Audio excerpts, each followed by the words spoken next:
సంప్రదాయంలో వాహనము అనేటటువంటి మాటకి విశేషమైనటువంటి ప్రాశస్త్యం ఉంది. వాహనాన్ని ఉపయోగించడం అనేటటువంటిది మొట్టమొదట ఎక్కడ ప్రారంభమైంది అంటే భగవంతుడి దగ్గరే ప్రారంభమైంది. అందుకే భగవంతుడికి ఎంత గౌరవం ఉంటుందో వాహనానికి కూడా అంతే గౌరవం ఉంటుంది. ఒక శివాలయానికి దర్శనానికి వెడితే పరమశివుడికి ఎదురుగుండా నందీశ్వరుడు ఉంటాడు. అలాగే ఒక విష్ణువాలయానికి వెడితే స్వామి ఎదురుగుండా గరుత్మంతుడు ఉంటాడు.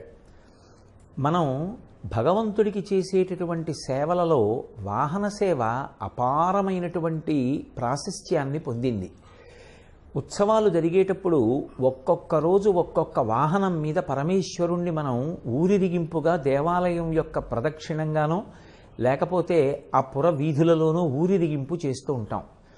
వాహనము అనేటటువంటిది ప్రధానంగా దేనికి సంకేతంగా చెప్పబడుతుంది అంటే మనం ఎవరు రావాలని కోరుకుంటామో వారిని తీసుకుని రాగలిగినటువంటి శక్తికి ప్రాతినిధ్యం వహిస్తుంది. అందుకే భగవంతుడికి ఎంత గొప్పగా ఆరాధన ఉంటుందో, భగవంతుని పట్ల ఎంత భక్తిని ప్రకటనం చేస్తామో వాహనం పట్ల కూడా అంతే మర్యాదని ప్రకటనం చేస్తాం. ఒక్కొక్కసారి మనం జాగ్రత్తగా ఆలోచిస్తే అసలు భగవంతుడు కూడా తన అవతారాలలో ఒక వాహనాన్ని నడిపేటటువంటి సారథిగా వచ్చాడు.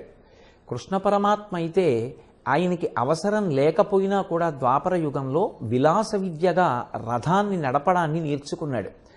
ఆ రోజులలో రథాన్ని నడపడంలో అందవేసినటువంటి చెయ్యిగా చెప్పబడినటువంటి వారు ఇద్దరే. ఒకరు శ్రీకృష్ణ భగవానుడు, వేరొకరు శల్యుడు. వీళ్ళిద్దరికీ యథార్థానికి రథసారథ్యం చెయ్యవలసిన అవసరం లేదు.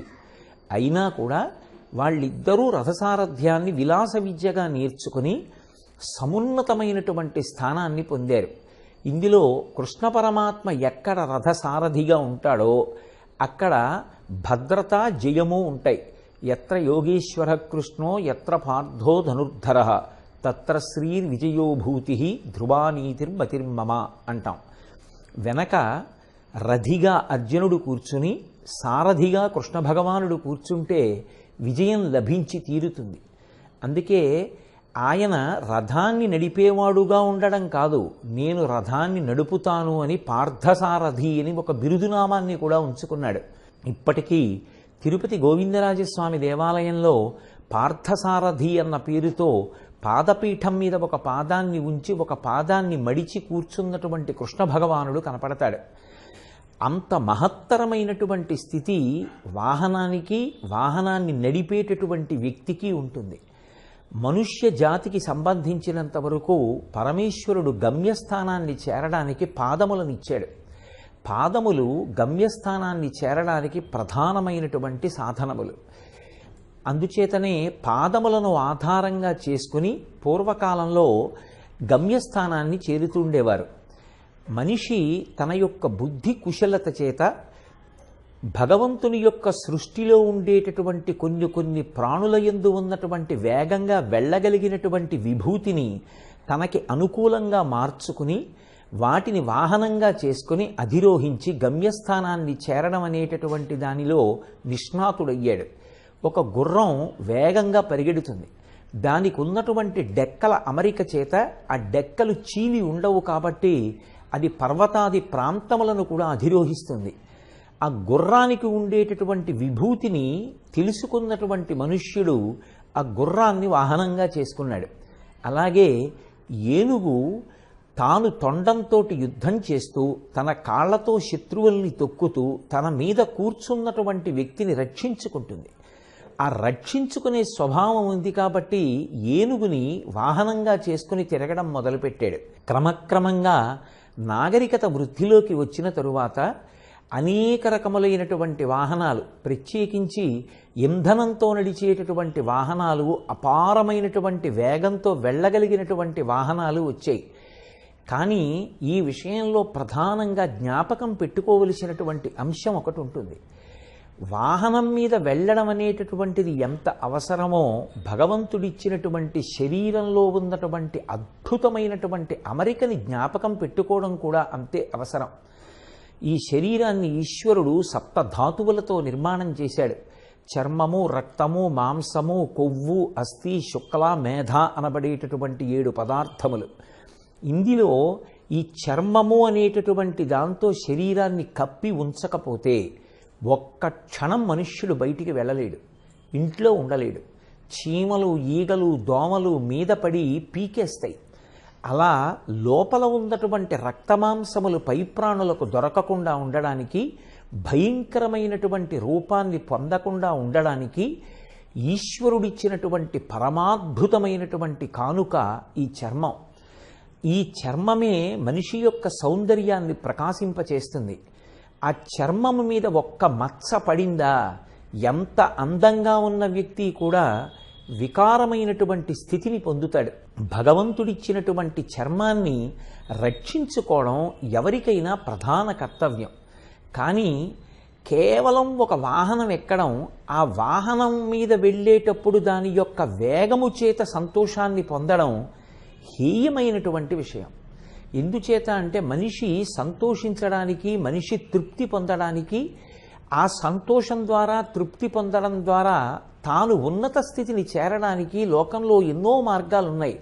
ఒక వీణావాద్యం విని సంతోషపడచ్చు, ఒక శాస్త్ర ప్రవచనం విని సంతోషపడచ్చు, పక్షి యొక్క కూత విని సంతోషపడచ్చు, గుడిలో ధ్వజస్తంభం యొక్క గంటలో మోత విని సంతోషపడచ్చు, అలాగే తన కడుపున పుట్టినటువంటి బిడ్డల యొక్క మాటలు విని సంతోషపడచ్చు. అవన్నీ మానేసి ఒక వాహనం మీద కూర్చుని దాన్ని విపరీతమైనటువంటి వేగంతో నడుపుతూ ఆ వేగంగా వెళ్ళిపోవడంలో తాను సంతోషపడాలి అని అనుకోవడం కన్నా హేయమైనటువంటి విషయం బహుశಃ లోకంలో ఇంకోటి ఉండదు. ఎందుచేత అంటే ఒక వాహనం దేని చేత తయారు చేయబడుతోంది? అది ఒక లోహంతో తయారు చేయబడుతుంది. దాని యొక్క అమరిక, దాని నిర్మాణ ప్రక్రియ, దాని యొక్క నియంత్రణ అంతా కూడా కేవలం కొన్ని తీగల మీద, కొన్ని నట్ల మీద, కొన్ని బోల్ట్ల మీద ఆధారపడి ఉంటుంది. అటువంటి వాహనం మీద కూర్చుని అది వెళ్ళగలదు కదా అని 120 కిలోమీటర్ల వేగంతో, 180 కిలోమీటర్ల వేగంతో వెళ్ళడం ఎంత ప్రమాదకరమైన విషయము అంటే, ఒకటి వాహనం వేగంగా వెళ్ళగలిగి ఉండవచ్చు, కానీ వాహనం అంత వేగంగా వెళ్ళినప్పుడు అలవాటు లేనివాడికి ఒక్కసారి కళ్ళు తిరిగితే ఆ తర్వాత కింద పడిపోయిన తరువాత ఎంత భయంకరమైన స్థితిని పొందుతాడో కూడా ఆలోచించుకోవాలి.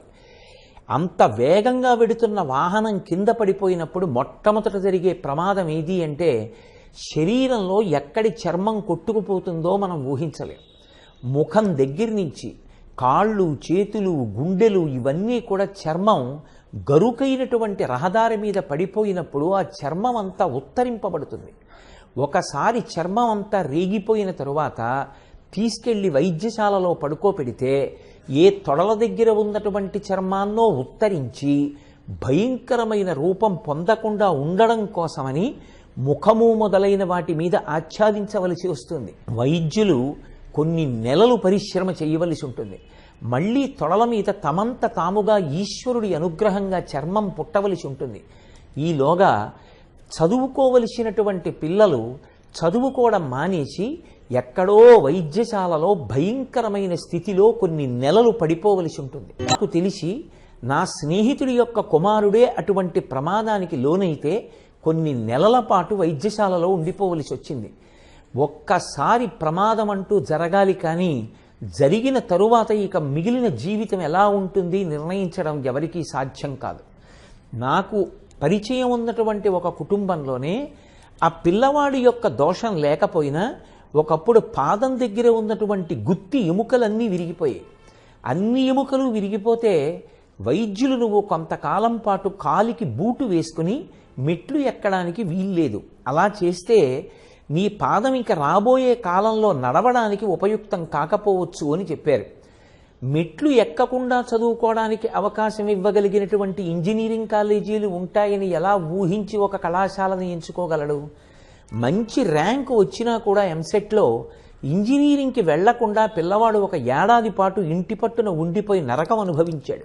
ఈలోగా తనతో కలిసి చదువుకున్న వాళ్ళందరూ ఇంజనీరింగ్ కాలేజెస్కి వెళ్ళిపోయి వాళ్ళు చదువుకుంటుంటే తనకన్నా ముందు ఇంజనీరింగ్ పూర్తి చేసి క్యాంపస్ సెలక్షన్స్లో వాళ్ళకి ఉద్యోగాలు వచ్చేసి వాళ్ళు పెద్ద పెద్ద సంస్థల్లోకి వెళ్ళిపోతే తాను వెనకపడిపోయి 1 సంవత్సరం పాటు ఇంకా ఇంజనీరింగ్ చదువుకుంటూ ఉండిపోవడంలో ఆ పిల్లవాడు ఎంత మానసిక వ్యధని పొందాడో అతనికి ఊరట కల్పించి 1 సంవత్సరం పాటు వేచి ఉండడంలో అతని మేధాశక్తి లుప్తం కాకుండా అతనికి ఉన్నటువంటి ఉత్సాహం నశించిపోకుండా ప్రోది చెయ్యడంలో ఆ తల్లిదండ్రులు ఎంత కష్టపడ్డారో నాకు అనుభవంలో తెలుసు. అటువంటివి ఊహించినప్పుడు ఒక వాహనాన్ని వేగంగా నడపడం అనేటటువంటి దాంట్లో సంతోషం పొందడం ఎంత చాలా చౌకబారుతనంతో కూడుకున్నటువంటి సంతోషమో అర్థం చేసుకోవలసి ఉంటుంది. పరమేశ్వరుడు ఒక అద్భుతమైన రీతిలో ఈ శరీరాన్ని నిర్మాణం చేశాడు. నాడీమండలం అంతా వెన్నుపాములో ఉంటుంది. ఆ వెన్ను పూసలు అంత సౌకుమార్యంతో అంత అందంగా అమర్చబడి ఉంటాయి. అవి మనిషి వంగాలి అనుకున్నప్పుడు ఆ మొత్తం ప్రక్రియ అంతా కూడా వంగవలసి ఉంటుంది. మళ్ళీ లేచి నిలబడినప్పుడు సహకరించి మళ్ళీ నిలబడవలసి ఉంటుంది. దాని లోపల ఉండేటటువంటి ద్రవం అత్యంత సున్నితంగా ఉంటుంది. ఆ నాడీ మండలం సక్రమంగా పనిచేసినంత కాలమే శరీరంలో ఉండేటటువంటి అన్ని కేంద్రముల పడుతున్నటువంటి ఇబ్బంది సందేశంగా బుద్ధిస్థానమైన మెదడుకి చేరుతుంది. మెదడు ఇచ్చినటువంటి ఆదేశాలు మిగిలిన శరీరానికి చేరుతాయి. వెన్నుపూస దగ్గర ఒక్క చోట తగలకూడని దెబ్బ తగిలితే ఇక శరీరం అధోభాగం అంతా పనిచేయడం మానేసి అసలు స్పర్శ కూడా తెలియకుండా మంచాన పడిపోయి తల్లిదండ్రులు ఎదిగి అక్కడికి రావలసినటువంటి కొడుకు, ఉద్యోగం చేసి తమని సుఖపెట్టవలసినటువంటి కొడుకు వద్దురా అంటుంటే వినకుండా ఒక వాహనం ఎక్కి వేగంగా తిరిగి పడిపోయి వెన్నుపాము దెబ్బతిని మంచం మీద పడిపోయి ఉంటే శరీరం విడిచిపెట్టే పర్యంతమో ఆ పిల్లవాడు ఏడుస్తూ ఉండిపోయి, ఆ తల్లిదండ్రులు ఏడుస్తూ ఉండిపోయి, ఆ కొడుకు ఏ కారణం చేతనైనా వెళ్ళిపోతే వాళ్ళకి మిగిలిపోయేటటువంటి శోకాన్ని జ్ఞాపకం పెట్టుకున్ననాడు అసలు వాహనం మీద అంత వేగంగా వెళ్ళడం అనేటటువంటిది ఎంత వికారంతో కూడుకున్న బుద్ధి పరిణామమో మనకు అర్థమవుతుంది. రహదారులు సున్నితంగా సక్రమంగా లేకపోతే ప్రభుత్వాన్ని విమర్శిస్తాం, ఒక్క రహదారి సక్రమంగా ఉండదని. ఎక్కడైనా కొన్ని కిలోమీటర్ల పర్యంతం రహదారిని చక్కగా వాహనాన్ని నడుపుకోవడానికి వీలుగా నిర్మాణం చేస్తే అర్థరహితంగా 180 కిలోమీటర్ల వేగంతో అర్ధరాత్రి పోలీసుల కళ్ళు కప్పి వాహనాల మీద వెళ్ళి బోర్లా కింద పడి ప్రమాదాలు తెచ్చుకుంటాం. ఏమని చెప్పవలసి ఉంటుంది? మంచి చేసినా దుర్వినియోగం చేసుకోవడం, అలాగని రహదారులు సక్రమంగా నిర్వహించకపోయినా విమర్శ చేస్తూ ఉండడం. ఈ విధమైనటువంటి విధానం ఎన్ని లక్షల మంది పోలీసుల్ని నియమించినా ఇది చక్కబడేటటువంటి వ్యవస్థ కాదు. ఎవరికి వారు తమ కర్తవ్యాన్ని, బుద్ధిని సక్రమంగా వినియోగించి ఆలోచించుకోవలసి ఉంటుంది. ఏ వయస్సులో ఎవరు ఏం చెయ్యాలో అది చేస్తేనే మర్యాదగా ఉంటుంది. ఒక విద్యార్థికి విద్య సముపార్జించడం తప్ప వేరొక కర్తవ్యం లేదు అని శాస్త్రాలు బోధిస్తున్నాయి. ఏ ఇతర కార్యకలాపాలతోటి విద్యార్థికి సంబంధం ఉండడానికి వీలు లేదు. విద్యార్థి ఏకాదశి నాడు ఉపవాసం చెయ్యవలసిన అవసరం కూడా లేదు. విద్యార్థి ఏ ఇతర కార్యక్రమంలో పాల్గొనవలసిన అవసరం లేదు. ఆ కాలంలో అతను ఎంత కష్టపడి చదువుకుంటాడో అదే అతని భవిష్యత్తు యొక్క జీవితాన్ని తీర్చిదిద్దడానికి కారణమవుతుంది. అటువంటి వయసులో అసలు వాహనం మీద ప్రయాణం చేద్దాం, వాహనాన్ని వేగంగా నడుపుదామన్న ఆలోచన రావడం ఒక దోషమైతే అటువంటి వాహనాన్ని సమకూర్చడం కూడా పెద్దలు పునరాలోచించుకోవలసినటువంటి విషయం. ఇవాళ పిల్లలు నడిపేటటువంటి వాహనాల యొక్క వేగాన్ని చూసి ఎందరో పెద్దలు చీకటి పడిన తరువాత బయటికి రావడానికి భయపడిపోతున్నారు. నేను పరమ సత్యాన్ని మనవి చేస్తున్నాను తప్ప ఎవరినో విమర్శించడం నా ఉద్దేశ్యం కాదు.